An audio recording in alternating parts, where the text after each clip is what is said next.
Good morning, everyone. I wanted to give you a quick update on the press conference last night at 9:30. As you know, if you've been watching my videos or keeping up with Mamta Kafle's case, the police were at her home yesterday executing a search warrant. They blocked off her street. At one point, there were like 10 police vehicles there. They roped the whole thing off with crime scene tape. It seems like a really big deal.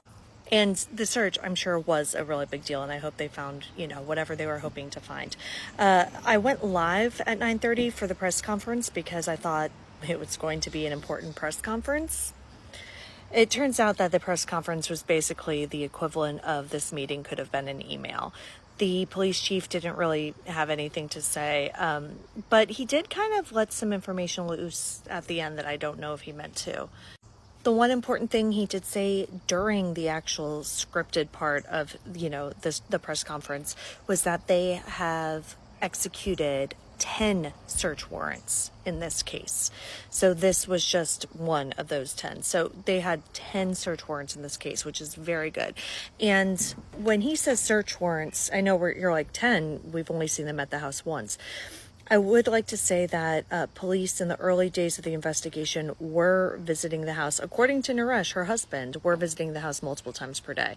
So we don't know if they were executing any search warrants during that period.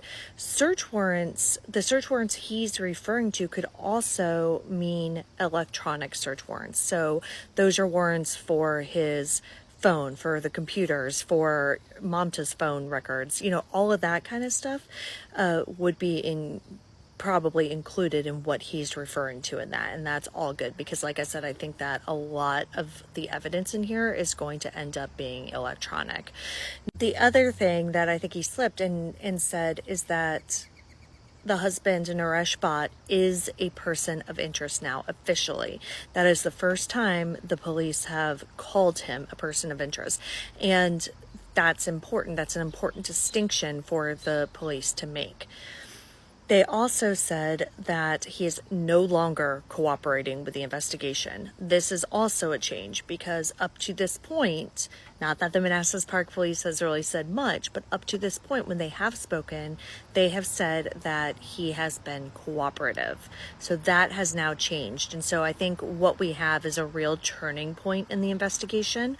But the press conference last night, they were still going through the house. The search warrant, they said they still had a few hours left in the house. So hopefully we will get another update today from the police that'll be a little bit more substantial. And of course, if we do, I'll be right back here.